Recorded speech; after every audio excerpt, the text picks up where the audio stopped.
Look, you're not tired. You're undisciplined. For the Christians who are sitting there halfway through a Red Bull and still trying to blame their burnout on the devil, you are not tired. You are just mentally soft. You're spiritually distracted and physically undisciplined. And look, I say that with love because I used to be that same man. This is for the high performing Christian who wakes up every single day tired, even though you're doing everything right on the outside. You show up to work every day. You try to lead your home. You post the quotes. You listen to the sermons.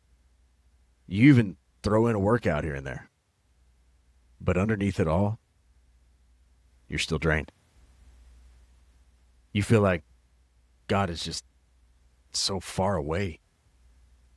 Your joy is stale. Your mind is heavy and your body sluggish as hell. But let me tell you something that nobody else will. This is not burnout. This is the cost of undisciplined living. I used to be that guy, right? I used to tell people that I was tired all the time. And then I would turn around and I would blame the schedule, the stress, the noise, or the enemy. But honestly, none of that was true. I wasn't tired.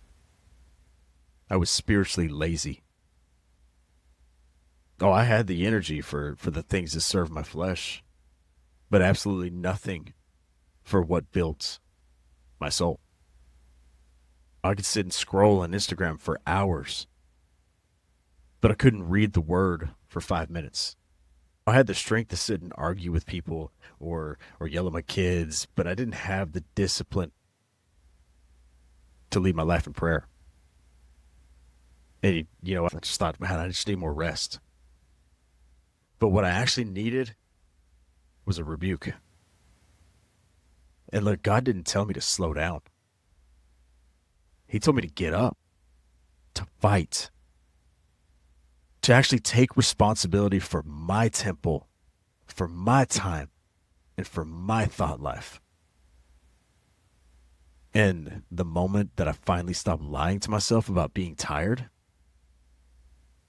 that was the moment that I started becoming the man that he actually created me to be. Proverbs 13:4. The soul of the sluggard craves and gets nothing, while the soul of the diligent is richly supplied. Like you're sitting there and you're craving energy, you're craving peace, and you're craving clarity. But cravings, they don't produce. Discipline does. 2 Timothy 1:7 says, for God has not given us a spirit of fear, but of power and love and self-discipline. It's already inside of you. You're not lacking power. You're just constantly leaking it into the distractions, the excuses, and the emotional laziness. Look, let's get honest. You're not tired. You're eating like trash. You're sleeping inconsistently. You're praying with no presence. You're living in constant digital chaos and then pretending that your mind is overwhelmed when it's just undirected and distracted. You don't have a nervous system problem. You have a lack of leadership in your own damn life. You let your phone dictate your focus. You let your feelings dictate your effort. And then you let your comfort dictate your capacity. That's not exhaustion. That is submission to weak patterns.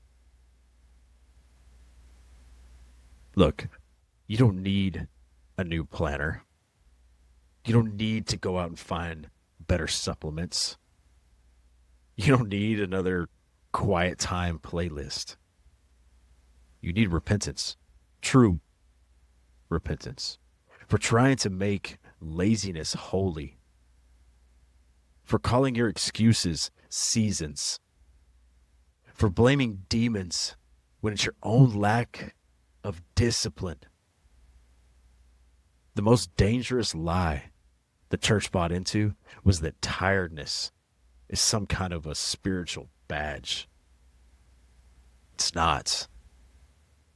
Like, it's a warning sign that you stepped and you're walking out of alignment. Right now, wherever you are, take out your phone, take out a notebook, get a scrap piece of paper, I don't care, and write this down. Where in my life am I calling tired what is actually being undisciplined? And then be real with yourself. No masks, no lies. Is it your nutrition, your scrolling, your lazy evenings? Maybe it's your lack of accountability. Because God is not going to force you into discipline. Oh, he'll call you to it.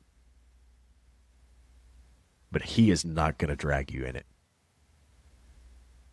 You want to get to a place where you start to feel alive again, start to love you, start to love your life again.